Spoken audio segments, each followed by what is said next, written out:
Bienvenue dans le podcast La Maison 4, un espace pour explorer le transgénérationnel et éclairer ton histoire. Ici, on libère les mémoires pour avancer en conscience. Je te partage des clés et des réflexions pour mieux comprendre ton histoire familiale et personnelle et t'accompagner dans ta transformation.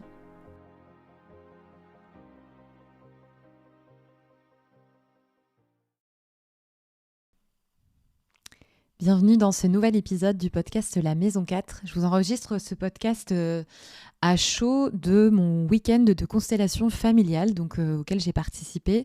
Un week-end qui est dans le cadre de ma formation. Du coup, je continue de me former aux constellations familiales. J'en propose déjà, comme vous le savez sans doute si vous êtes là. Mais c'est important pour moi de continuer à apprendre, déjà parce que j'adore apprendre et puis parce que je pense que dans ce domaine, on n'a jamais fini d'apprendre. Donc ça me permet à la fois d'avoir encore plus de théorie si nécessaire et puis surtout de pratiquer en fait. Moi, j'ai jamais autant appris sur les constellations, sur le système familial, qu'en pratiquant et qu'en représentant dans les constellations. Donc c'est important pour moi, évidemment, en dehors des espaces que moi je facilite, que moi je propose, de participer à d'autres espaces et puis aussi pour voir d'autres manières de faire. Donc, j'ai participé ce week-end à 10 constellations. 10 constellations, c'est beaucoup. Je ne vous cache pas que là, je suis en pleine phase d'intégration de tout ça et que je sens bien que ça va me demander un petit peu de temps. Pourquoi ? Parce que toutes les constellations ont résonné avec une partie de moi, même si ce n'était pas mes sujets, même si ce n'est pas forcément des choses qui me posent problème aujourd'hui, mais ça a pu venir toucher des choses que j'ai déjà vécues, me renvoyer des miroirs ou peut-être des choses que je n'ai pas encore touchées justement. Donc forcément, il y a besoin d'intégration, même si ce n'était pas mes thématiques. Bon, j'ai constellé moi aussi, donc j'ai posé mon sujet à moi, donc je suis déjà en intégration de ça. Et du coup, il y a vraiment certaines choses que j'avais envie de vous partager, et notamment 3 choses importantes à savoir sur les constellations familiales. Alors à savoir, à entendre, ou en tout cas 3 choses desquelles c'est important pour moi d'être conscient avant de s'engager peut-être dans le processus des constellations familiales. Donc, la première chose que j'ai envie de vous partager et qui a été très enseignante pour moi ce week-end, même si je le savais déjà, mais pour le coup, c'est l'enseignement aussi de ma constellation.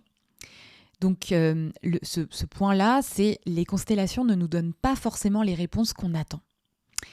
Et si je vous partage ça, c'est parce que moi, en posant ma constellation ce week-end, j'attendais des réponses. Je suis tombée dans le piège alors que je facilite des constellations. Donc c'est une phrase que je répète souvent, que peut-être vous m'avez déjà entendu dire d'ailleurs si vous avez fait une constellation avec moi ou si vous êtes venu dans un de mes espaces. Et pourtant, j'ai posé ce sujet et cette constellation avec l'intention de comprendre quelque chose. Et je me suis fait avoir. J'ai évidemment pas eu de réponse, de compréhension. J'ai été un peu frustrée, je vous le cache pas. Mais je commence à avoir avec le recul que c'était très juste que je n'ai pas ces réponses-là. Pourquoi on n'a pas forcément les réponses qu'on attend ? Parce que les constellations, elles ne viennent pas nourrir le mental. Je le dis très très souvent, les constellations, c'est une expérience, c'est un espace qui est vivant. Et elles ne sont pas là pour nous donner une réponse rationnelle ou une réponse prévisible. Elles ne vont pas nourrir forcément les histoires qu'on se raconte. Donc elles vont nous montrer en fait ce qui a besoin d'être vu ici et maintenant. Et parfois, ça peut être en lien avec des choses qu'on a identifiées. Parfois, pas du tout. Et ça peut être une véritable surprise. Et parfois, elles vont même pas nous donner des éléments de compréhension. C'est-à-dire que si je viens avec un sujet et que je vais aller explorer mon histoire familiale, peut-être l'origine d'un blocage ou autre, la constellation, elle ne va pas forcément me dire il s'est passé ça à telle époque avec tel ancêtre, voilà ce qui s'est passé exactement dans le détail. Pourquoi ? Parce qu'on n'en a pas besoin. En fait, notre mental, oui, il a envie de savoir, il a envie de comprendre, il a envie de décortiquer l'histoire des ancêtres, etc. Mais tant qu'on est dans cette réflexion-là et ce truc de « je veux comprendre », on n'est pas dans la guérison, en fait. On est dans le mental, on nourrit le mental. Donc, ce que je dis aussi, c'est que c'est intéressant, effectivement, de se poser des questions, de faire des questions d'introspection, de faire des recherches sur notre famille, etc., de lire des livres, d'écouter cet épisode de podcast. Évidemment que ça nous apprend des choses et qu'on va avoir des clés, on va comprendre des choses, il va y avoir des déclics. Mais ce n'est pas ça, guérir, en fait. Tant qu'on fait ça, on reste dans le mental, on ne va pas dans le corps, on ne va pas vraiment dans la mémoire ou dans l'émotion qui est là et avec laquelle on essaie de dealer. on nourrit notre mental, en fait, vraiment. Et ce n'est pas du tout guérisseur. Ce n'est pas le but. Ça peut être une étape. Moi-même, je le dis, voilà, d'aller se poser des questions, identifier des choses, poser de la conscience, mais ça doit être une étape qui est temporaire. Ça ne peut pas être la finalité, parce que si on part dans une démarche où c'est la finalité et je reste là, je continue de nourrir, je nourris les croyances, je nourris le mental, je nourris les peurs, je nourris les émotions, et je ne libère pas, je ne guéris pas. Donc j'ai compris plein de choses, mais ça continue d'être présent. Donc c'est une étape, mais ce n'est pas la finalité. Ça ne doit pas être la finalité en tout cas. Quand on vient dans une constellation avec une question précise, par exemple, pourquoi je me sens bloquée dans ma carrière, on va s'attendre peut-être à ce que la constellation, elle nous montre un problème lié au rapport au travail, aux ambitions dans la famille, etc. Mais ce qui peut émerger, ça peut être complètement différent. Ça peut être différent de ce qu'on a projeté, ça peut être différent de ce qu'on a envie peut-être de comprendre ou de la racine qu'on s'est imaginée. Ça peut venir percuter notre ego, notre mental qui se raconte des histoires. Et parfois, on n'a pas besoin de comprendre, on a juste besoin de vivre la chose et de l'accueillir. Et moi, dans ma constellation, c'est exactement ce qui s'est passé. J'ai posé un sujet, la constellation a ouvert totalement autre chose. Ça m'a agacée. Vraiment, je suis complètement transparente avec vous, ça m'a agacée parce que je m'étais fait un film dans ma tête et que c'est pas ce film que j'ai vu. Évidemment, ce qui était juste, c'est pas mon film dans ma tête, c'est ce qui s'est passé dans la constellation. En tout cas, c'est l'apprentissage de cette constellation, c'est arrête de chercher à comprendre. C'est ce que je peux poser là aujourd'hui après 2 jours, 48 heures de recul. C'est pas du tout ce que j'ai ressenti sur le coup, mais c'est ce qui est juste là aujourd'hui. Et ça peut être souvent source de frustration si on vient chercher quelque chose de précis, une réponse précise, qu'on a trop d'attentes aussi envers la constellation. Ça peut être vraiment déroutant, mais c'est aussi là que réside la force de cette pratique, de cet outil, c'est-à-dire qu'elle va déjouer nos attentes pour révéler une vérité qui est plus profonde, qui est beaucoup plus enseignante et qui va du coup nous servir beaucoup plus. Donc les constellations, c'est vraiment un miroir subtil, un miroir puissant, mais elles ne montrent pas ce qu'on veut voir, mais ce dont on a besoin pour avancer. Donc venir en constellation, c'est être prêt à accueillir l'inattendu, prêt à accueillir la frustration aussi s'il y en a, elle est enseignante. Moi, cette frustration et cet agacement que j'ai ressenti, c'est hyper enseignant aussi de m'être laissé traverser par ça. La deuxième chose que j'ai envie de partager, c'est que parfois, ça aussi ça m'a agacée dans ma constellation, c'est que parfois on va revenir plusieurs fois sur le même sujet, dans plusieurs constellations. Et ce n'est pas une régression. Il y a une idée reçue qui est que la constellation, ou peut-être c'est comme ça qu'on peut le voir, une constellation, elle va tout résoudre d'un seul coup, que c'est magique. Alors déjà, ce n'est pas magique.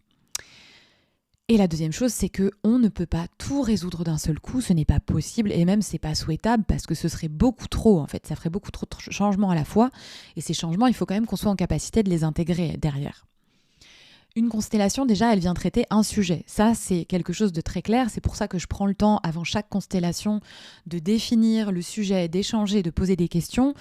On ne peut pas tout traiter dans une constellation. Je ne peux pas poser une constellation en disant « je veux guérir tout, je veux aller voir toutes les blessures de ma lignée féminine ». C'est pas possible. Parce qu'il y en a beaucoup, sans doute. Il y en a dans toutes les lignées. Et je ne peux pas tout ouvrir. Je ne peux pas traiter l'argent, le travail, les relations amoureuses, mon rapport à mon corps, etc., etc. C'est non. En fait, un sujet, une constellation. Déjà, première chose. Donc, oui, pour travailler sur la relation à ma mère, peut-être que je vais y revenir plusieurs fois parce qu'à chaque fois, on va prendre la relation avec une autre vision, une autre thématique centrale et qu'au fur et à mesure, ça va agir sur la relation.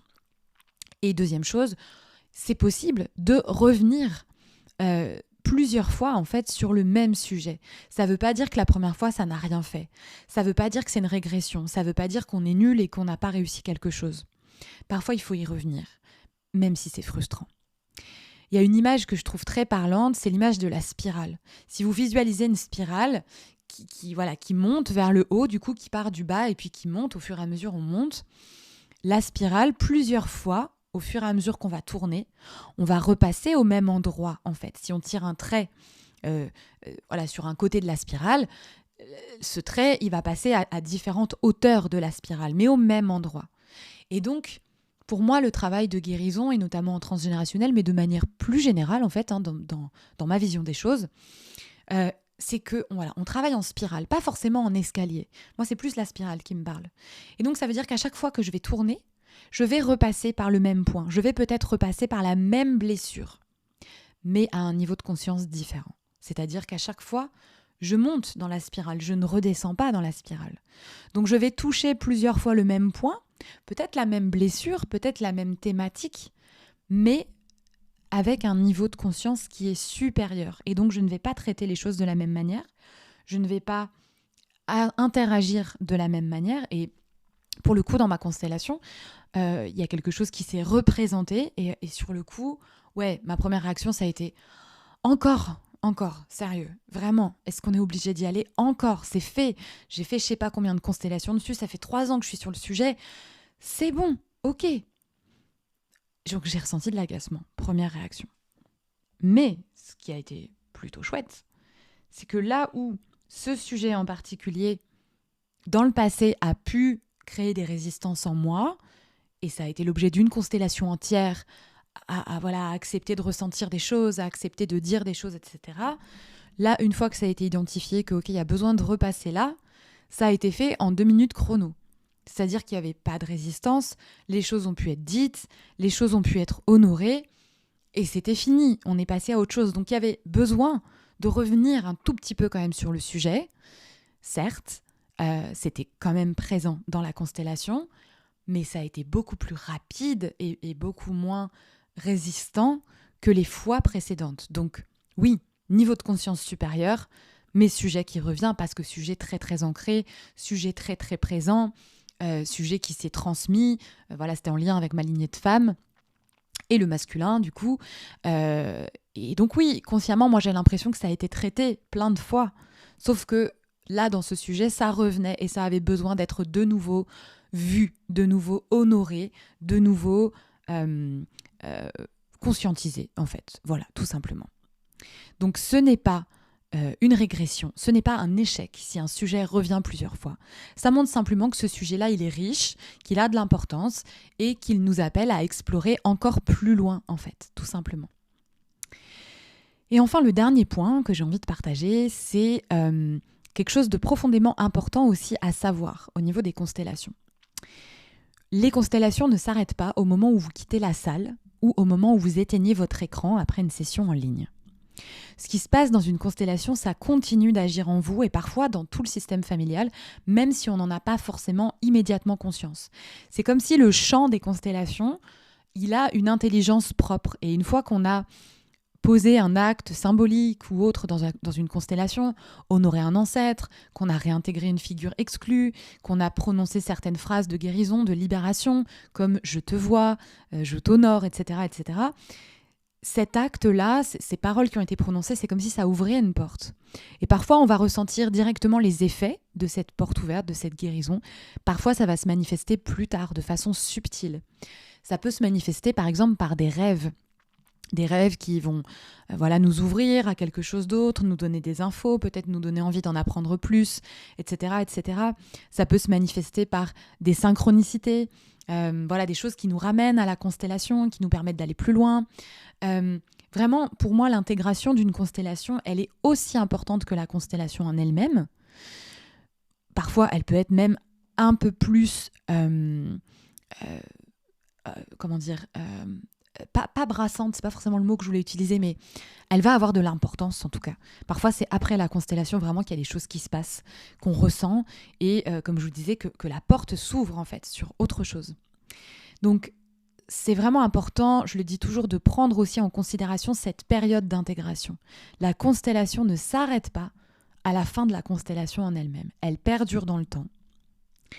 Elle perdure à l'intérieur de nous, dans le subtil. Il se passe des choses dans l'intégration aussi qu'on fait de cette constellation, qui peut être plus ou moins longue. Entre deux constellations, je dirais que le minimum de temps, ça va être 1 mois. Laisser minimum 1 mois entre deux constellations, et si possible sur des sujets différents, même s'il peut y avoir un lien, mais on ne va pas retraiter vraiment la même chose. Et ça peut être plus, ça peut être jusqu'à 3 mois, 5 mois, 6 mois. Vraiment, le temps de laisser les choses se poser et se mettre en œuvre dans la matière, j'ai envie de dire. Parce que c'est quand même une pratique, un outil qui nous connecte avec l'inconscient. Et du coup, le temps que ça chemine aussi jusqu'au conscient. Alors, j'ai quand même la sensation que ça va de plus en plus vite. Dans moi, ce que je ressens, en tout cas, de mes propres constellations. Mais voilà, ça peut prendre du temps. Donc, de toute façon, on ne fait pas une constellation toutes les semaines, ça, c'est évident. Et je trouve que c'est ça qui est intéressant aussi, de manière très pragmatique, c'est que participer à une constellation, c'est plus engageant que d'aller faire une séance d'1 heure chez un autre thérapeute, un psy ou autre.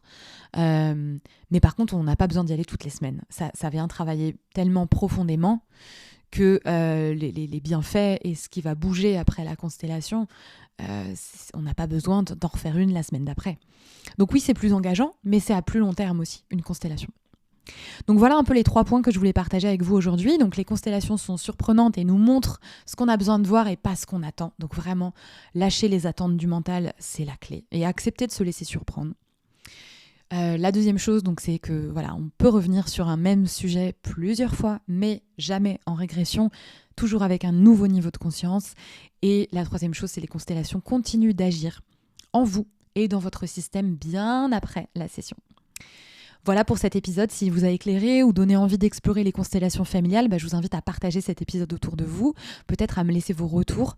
Je serais toujours ravie d'entendre vos expériences ou vos questions.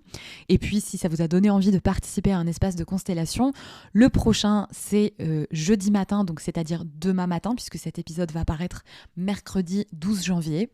Non, pas du tout, mercredi 15 janvier. Et du coup, le prochain espace de constellation en ligne, c'est jeudi matin, le 16. Donc, je vous mettrai quand même le lien pour vous inscrire en tant que représentant si vous le souhaitez, parce que d'ici là, j'imagine que les 2 places pour consteller seront prises. En présentiel, c'est le 31 janvier, vendredi 31 janvier, donc à la maison de Landelot, toujours dans le 03, dans l'Allier, en France. Et puis, voilà, il y a d'autres dates qui arrivent en présentiel, en ligne. Je vous mets tous les liens en dessous de cet épisode si vous avez envie d'aller y faire un tour. Et je reste à votre disposition si besoin. Merci de votre écoute. Prenez soin de vous, prenez soin de tous ces beaux liens avec vous-même et avec votre système familial.